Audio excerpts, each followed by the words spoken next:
Spider-Man is the dream job of all time, is it not? It's pretty great. Are you afraid of getting typecast, or are you going to embrace being Spider-Man? What if one of the biggest superhero films ever made was hiding secrets in plain sight? Back in 2002, Spider-Man swung into theaters and changed cinema forever. Think you know everything about Tobey Maguire's web-slinging debut? Think again. From behind-the-scenes secrets to casting surprises, we've dug up the unexpected. Stay tuned as we reveal 20 weird facts that will change how you see this classic. Let's dive into the world of Spider-Man like you've never experienced before. Number 20. It took 27 years to bring the movie to the screens. It may be one of the greatest classics of all time, but getting it out on the big screen was no easy feat. Its journey began in 1975 and finally ended on the big screen in 2002. For such a great movie, it really took its time. But as the saying goes, good things come to those who wait, and we can see that in the production of the Spider-Man movie. Its delay stemmed from financing and licensing issues. The film's rights were finally bought in 1985. It entered an ideological conflict when it finally got all the licenses for worldwide release. Everybody knew what they wanted the Spider-Man movie to look like, but could not agree on one version of the story. Clashes between writers and directors continued to delay its production, and the film had to be kept on a low bench because of all the conflict it had been getting. To add, studios were unsure about a superhero movie making money.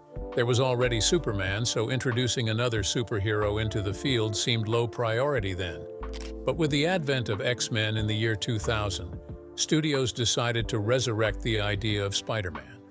After a long battle over what the movie's concept should look like, Sam Raimi finally got to direct the film, and filming began in 2001.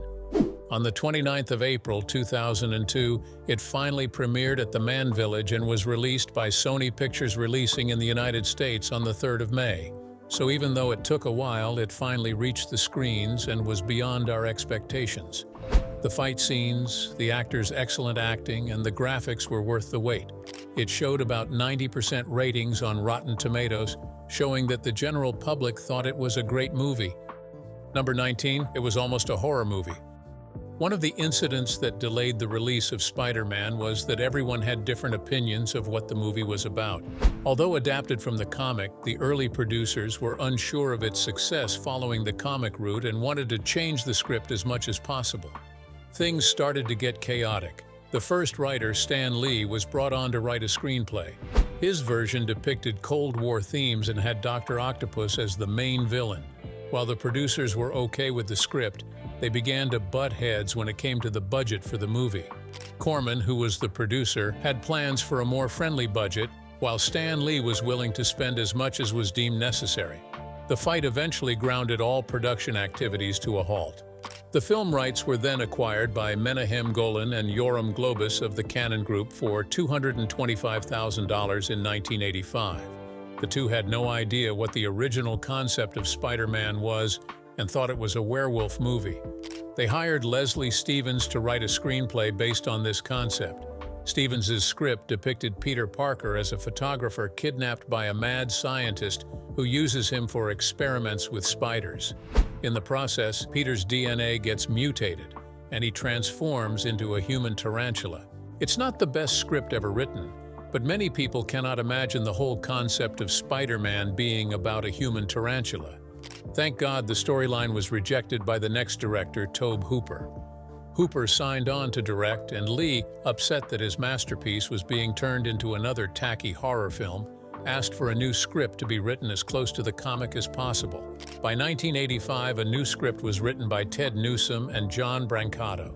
In their version, Peter Parker gets his abilities from an accident with a particle accelerator experiment. Dr. Octopus was the antagonist, written as Peter's mentor turned enemy. Finally, Raimi got involved, and we got Green Goblin as the main villain for the first movie, and Peter Parker as a boy with spider-like abilities. The horror movie concept was scrapped, and we got a science fiction, action-packed comedy thriller instead. Number 18. Tobey Maguire almost did not get to be Spider-Man. Tobey Maguire represents the entirety of Spider-Man in an effortless way that few people can ever hope to do. It will, however, shock you to know that he almost did not get the role. Studio executives were reluctant about him becoming Spider-Man when they first met him. Apparently, he did not look like he was right for the role. But for Raimi, it was either Maguire or nobody. They brought up other actors like Leonardo DiCaprio and Freddie Prinze Jr. Even Jude Law was considered. Jude would have been ecstatic to be Spider-Man, as he was apparently a Spider-Man fanatic. However, Raimi insisted that Tobey Maguire was the one he wanted, and he would not be taking other actors. Raimi and Tobey worked hard to convince the studio that Tobey was the man for the job. Seeing how invested Raimi was in casting Maguire, the studio let him have his way, and that was how we got Tobey Maguire as the first Spider-Man. Number 17. Chris Columbus said no to directing the movie. Being tagged as the director of the movie Spider-Man has been a lifelong dream of Christopher Columbus. With great films tied to his name like Home Alone, Spider-Man was a movie he wanted to add as a notch to his directorial belt. But when the opportunity finally came, he turned it down. Saying no to directing the movie was not as easy as people thought, but for Columbus, it was a necessary rejection. When the offer to direct Spider-Man came, he also received the offer to direct the movie Harry Potter. Stuck between a rock and a hard place, he had to decide. He eventually picked Harry Potter and gave up on Spider-Man. A hard choice, but it all worked out in the end. He got to be the director of one of the greatest fantasy movies ever, and we got Raimi, who gave us the fantastic concept of Spider-Man. Number 16. Elizabeth Banks was not cast as Mary Jane for being too old. Being in the movie industry is tough competition. There is always someone who could be better at your role than you are, and there are 1,000 other people with so much talent. Hollywood primarily is known to be a beehive filled with a lot of talent, so competition for roles can be really tough. And because of this, tiny matters can be why you do not get a part. Height difference, color of hair, or even color of eyes could be why someone gets cast and another is not. For Elizabeth Banks, it was her age. She auditioned for the role of Mary Jane, Peter Parker's romantic interest in the movie, and although her acting was too good, they could not give her the part simply because she was older than Tobey Maguire.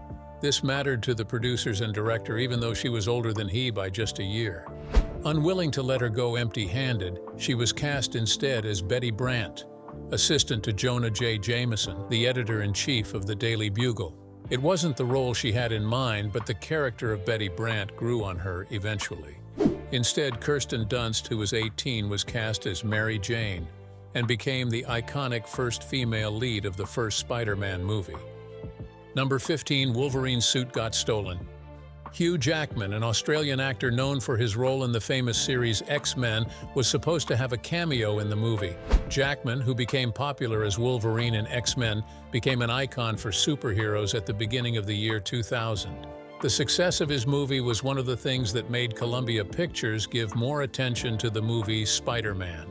The audience received the movie X-Men well and gave Hugh Jackman his big break in acting. As a sign of respect and solidarity, Hugh made a cameo appearance. It would be him in his Wolverine costume, probably walking down the road or briefly interacting with Peter in the movie. This did not end up happening for a very bizarre reason. Hugh's costume went missing. The famous costume of Wolverine from X-Men 2000 was nowhere to be found. Because of this, Jackman had to give up on his plan to have a cameo in the movie. Number 14. James Franco auditioned for the role of Spider-Man. Not everybody can picture James Franco as Spider-Man. It would be a nice concept, except the image of him being the webbed superhero we all know and gradually came to love just felt inconceivable. However, during the casting process, James Franco auditioned for the role of Spider-Man. Unfortunately, he did not get the part and had to give up on that dream. A few days later, the studio called him and asked if he would be willing to be Spider-Man's best friend instead. Of course, as any reasonable actor would do, he said yes, and that was how he became Harry Osborn, Spider-Man's rich best friend. That was not how he wanted to be famous, but still, he was seen in millions of households and became a well-known face. Number 13. Tobey Maguire and Kirsten Dunst dated and broke up while filming. Of all experiences on set, this one horrified Sam Raimi the most. There is nothing like a bad breakup to bring blood between your male and female lead actors, and for Raimi, he almost lived this nightmare. Tobey Maguire and Kirsten Dunst had so much chemistry on screen that it seemed to spill over. They got together in a relationship and began dating secretly behind Raimi's back. After a couple of weeks, they realized they were better off as friends than lovers and broke up. It was at that time that the news reached Sam Raimi. This fact terrified Raimi, as he felt the breakup would somehow affect their on-stage chemistry and cause awkwardness between them. Coupled with the fact that they were young, they seemed even more likely to become petty about the whole matter. Then the cameras rolled, and Raimi discovered he had been worried for nothing. Their chemistry on set was just as palpable as before, and the two ended on good terms. Raimi had a crisis averted and still got to keep his lead actors. Then, having awkward moments on stage could have caused a whole lot of trouble for Sam Raimi, and the fact that production had already begun was another thing that would have caused problems for Raimi in the future. This is because eventually, if they had been immature about the whole breakup thing and started making jabs at work, he would have had no choice but to fire them. Add that to the fact that they were both young, and it would have been easier for them to take that path of poking at each other after a breakup gone wrong. But the two acted professionally and gave their best on screen without getting compromised by their relationship status offline. Number 12. The main villain of the movie was supposed to be Dr. Octopus. For some reason, everyone before Sam Raimi seemed to favor the role of a giant male with metallic octopus hands as the main villain of the first Spider-Man movie. While he was not opposed to this idea, he kept Dr. Octavius for the next chapter of Spider-Man and created his own villain for the first season, the Green Goblin. For him, it was more necessary for Spider-Man to encounter a villain closely connected to him. This experience would help him build character and add more depth and chase away silliness from him. And it worked in the plot. After losing Uncle Ben, he became more responsible with his life. Uncle Ben's death seemed to be exactly the push he needed. Number 11. J.K. Simmons knew he got the part even before Raimi called. Who is Spider-Man? He's a criminal, that's who he is. A vigilante. Playing the iconic editor-in-chief who keeps pushing Peter for more photos of Spider-Man, J.K. Simmons is also an iconic figurehead in the movie Spider-Man. His character Jonah J. Jameson of the Daily Bugle was an intense, slightly funny, and intelligent personality. It was one of his best performances yet as far as the world of movies was concerned. However, fans don't know that J.K. Simmons knew he had gotten the part even before his agent called.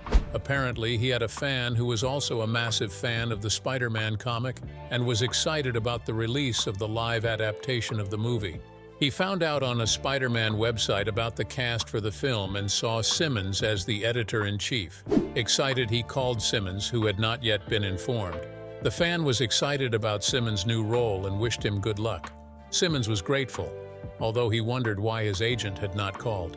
A few hours later, his agent called with the good news, and all Simmons could reply with was, "Yeah, I know." Way to go to the fan who stole the agent's thunder. Even though Simmons' agent should have been on the lookout for any news regarding his casting in Spider-Man. Besides, Simmons gave one of the best impressions of a loudmouth boss we have ever seen. Number 10. Joe Manganiello was promised $100 to punch Tobey Maguire.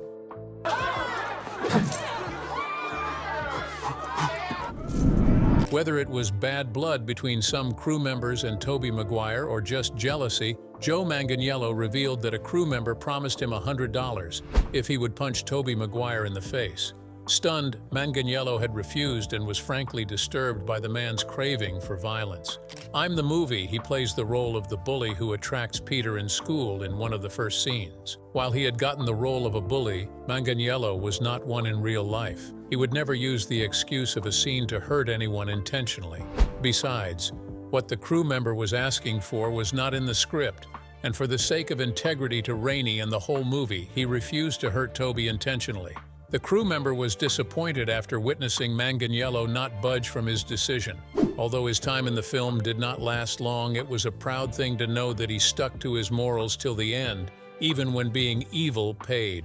His integrity and decision to keep holding on to his compassion may not have become popular or been shown on a big screen. However, it proved that there are still people willing and able to continue to do good, even when it doesn't make sense, or even cost them something. Number 9. The famous cafeteria scene was not a stunt. Wow, great reflexes. In the movie, one scene that really sticks with fans is where Peter Parker catches Mary Jane's lunch tray and ensures nothing pours or spills. What's shocking to discover is that CGI technology was not used to recreate this moment. Tobey Maguire single-handedly performed the stunt without the aid of any form of technology. This scene took over 150 takes to perfect, and according to Kirsten Dunst, the tray was glued to Peter's hand. It was a very odd way to improvise, but it turned out fine, and Peter finally saved his Mary Jane's lunch tray. This method was utilized simply because Sam Raimi was trying to cut down on the movie's production cost. Their budget for the film was slashed down, and Raimi was trying to stretch each dollar they had. So rather than spending on this scene, they let Maguire figure it out so they could push the money into other scenes that really needed it. After 156 takes, he could finally save Mary Jane's lunch. The creation of that scene proves just how much Maguire was invested in the movie and how determined he was to succeed in whatever he was given. Indeed, he is proof that hard work pays off. Number 8. Uncle Ben's car has been in a lot of movies. It's one thing to have an actor appear in different movies, but another thing to have an object. For the Spider-Man movie, it was Uncle Ben's car. In the film, Uncle Ben drove a classic vehicle, a 1973 Oldsmobile Delta 88. But what makes it special is not the car type, but the frequency with which it has appeared in several movies. Whether it's a deep love for the car brand or they just could not find a car for Raimi to use apart from that brand, that car model has appeared in many movies that Sam Raimi has directed. Whether it's a force of habit or an addiction to sticking to one thing, or maybe he just loves that car, it has seen many more scenes than some actors. It is frequently used in his films, including the Evil Dead series. Number 7. Willem Dafoe had to work hard to keep his role. When the news came out that the live adaptation of a popular comic, Spider-Man, was open for casting, many actors rushed to the scene. After all, who doesn't want to play superhero? But another part that is also important is the role of the villain. However, when it comes to blockbuster movies, even those roles are a spot worth fighting for. In film, the villain is just as crucial as the hero. Without one, the other would not exist. For Spider-Man, it was no less different. The role for the spot of Norman Osborn, who eventually became the Goblin, was really pursued by many actors. Even when they finally chose Willem Dafoe for the role, he discovered that he needed to dig his heels in that spot, or they would kick him out. He was competing against the lines of Nicolas Cage and John Malkovich. While they were also considered for the role of Norman Osborn, Willem Dafoe had to keep talking with the studio executives and producer Raminto to ensure his spot was not taken. Call him insecure, but he was up against tough opponents and had to pull in whatever he could to ensure he kept his position, and he gave a stellar performance in the movie. Number 6. The upside-down kiss was not as romantic as you think.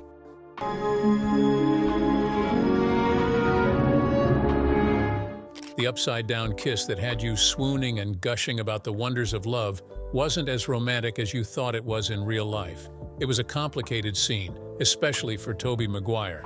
In the scene, Peter Parker hangs upside down with his mask halfway off and shares a kiss with Mary Jane.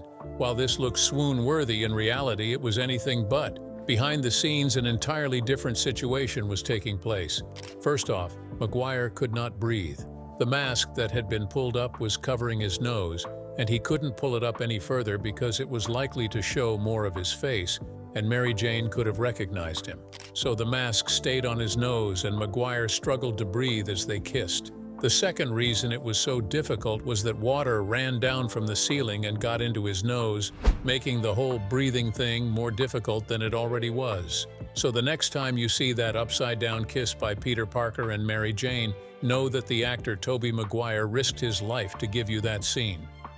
Number 5. Bathroom breaks with the Spider-Man suit on were hard work. One of the exciting moments in the film is when Spider-Man puts on the Spider-Man suit and begins to swing over New York City. The suit is one of the Spider-Man movie icons and represents Peter Parker's secret identity as a superhero with spider-like abilities. As he swings from building to building, the red costume has stood out like a flag to the people of New York, who sometimes help come in ways you least expect. However, in real life, the suit was a complicated thing to put on. Getting out of it was harder and took way more time than any guy is used to for a wardrobe change. It took Maguire about 30 minutes to change out of the costume every time. This made taking it off for bathroom breaks a pain. He required assistance, and often they had to tear him out of the suit and then stick him back in when he was done. It was a lot of work, but this was a price he had to pay to bring one of the greatest comic superheroes to life. Number 4. The crowds in the movie were not made up of actors.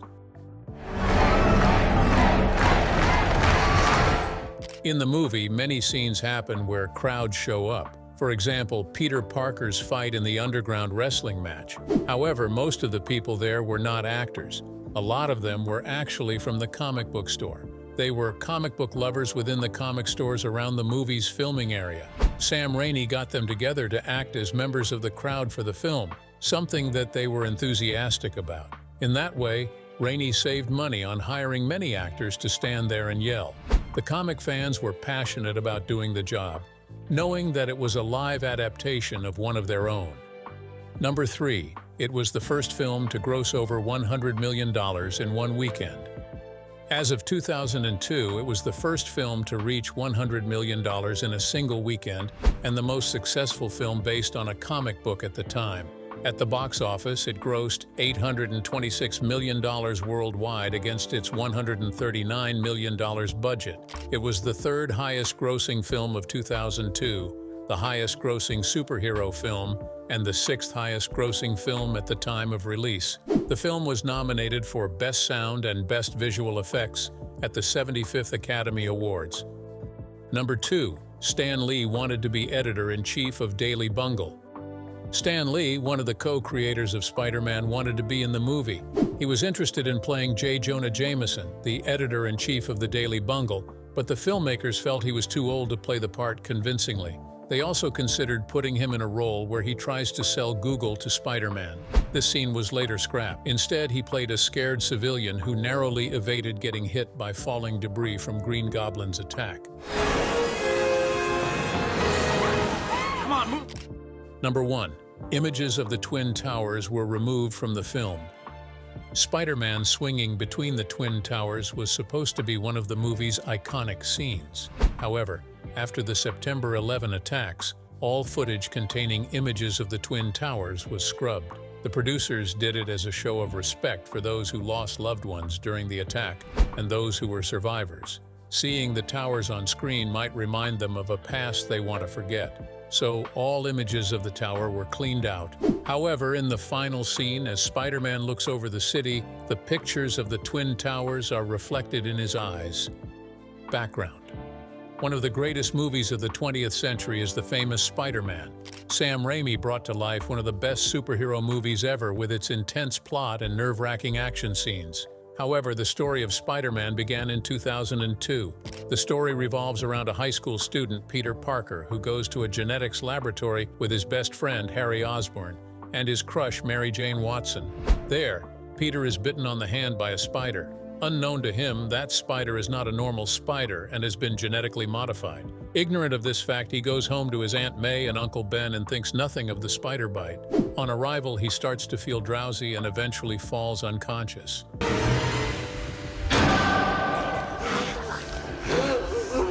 Meanwhile, scientist Norman Osborn, owner of Oscorp, also the father of Peter Parker's best friend Harry, experiments on himself with a new but unstable performance-enhancing chemical to preserve his company's critically crucial military contract. But things do not go according to plan. The chemical increases his speed, strength, and stamina, but drives him insane.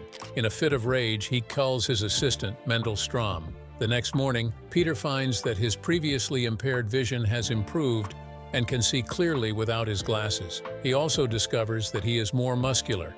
He finds his body producing webbing at school and can stick to any surface.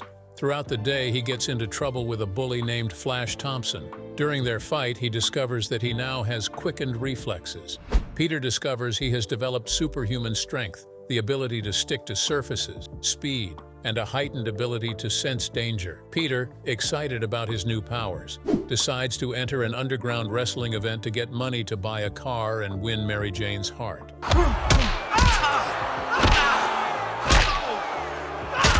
With his new powers, he wins the match, but the promoter cheats him of his earnings.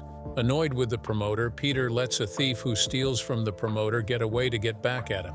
That, however, proves to be a fatal mistake as he discovers on going home that his Uncle Ben has been carjacked and shot dead.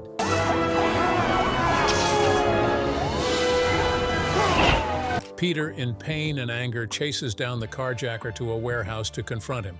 He then realizes that it is the same thief he let get away. After Peter disarms him, he wonders if he should kill him.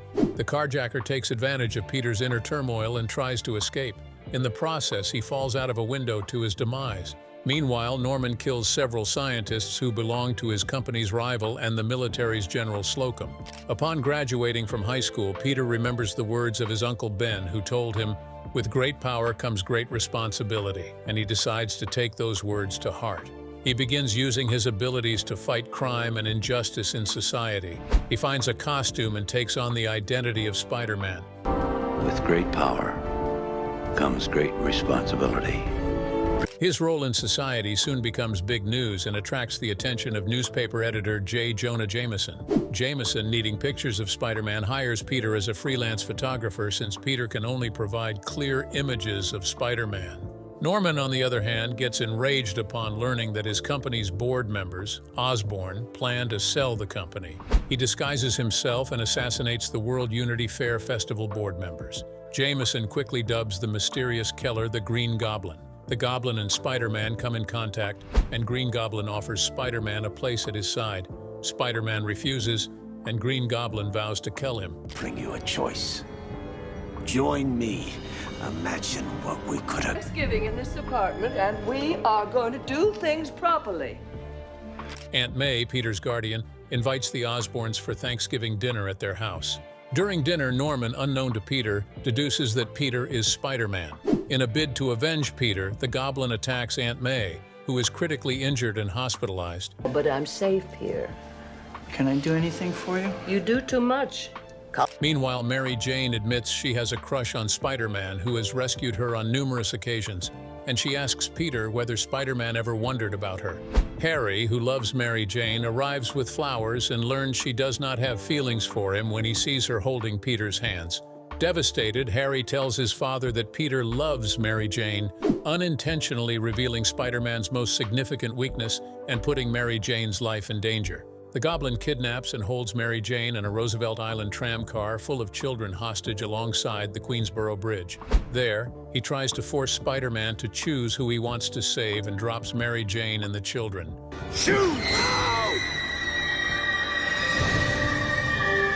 Spider-Man saves Mary Jane and the kids, while civilians pelt the Goblin on the bridge to show contempt for his actions. The Goblin then grabs Spider-Man and throws him into an abandoned building where they battle, and for a moment it seems he has the upper hand. However, when the Goblin begins to brag about how he plans to subject Mary Jane to a slow and painful demise, Spider-Man becomes enraged and overpowers the Goblin, unmasking him. Norman pleads for mercy just to distract Spider-Man. As he speaks, his Goblin persona attempts to remote control his glider to impale Spider-Man, but Spider-Man's enhanced sixth sense helps him avoid the danger, causing the glider to impale Norman instead, culling him in the process. Norman tells Peter not to reveal his crimes to Harry in his last moments. Spider-Man returns Norman's body to Osborn's house and hides the Green Goblin's equipment. Harry sees him and concludes that Spider-Man killed his father and tries to attack him, but he escapes. Harry swears vengeance toward Spider-Man at Norman's funeral, telling Peter he is all he has left. Meanwhile, Mary Jane confesses to Peter that she is in love with him. But Peter, feeling that he must protect her from the unwanted attentions of Spider-Man's enemies, hides his true feelings and tells her that he does not feel the same way and that they can only be friends. As Peter leaves the funeral, he recalls Ben's words about responsibility and accepts his new life as Spider-Man. With such a captivating plotline filled with drama and emotional scenes, it's no wonder the movie was a big hit. However, it would shock you to know that while the movie was a classic, it had its ups and downs, especially regarding production, casting, funding, and even stunt execution. That's all for today, folks. If you think we missed any facts, please comment in the section. Don't forget to like, share, and subscribe.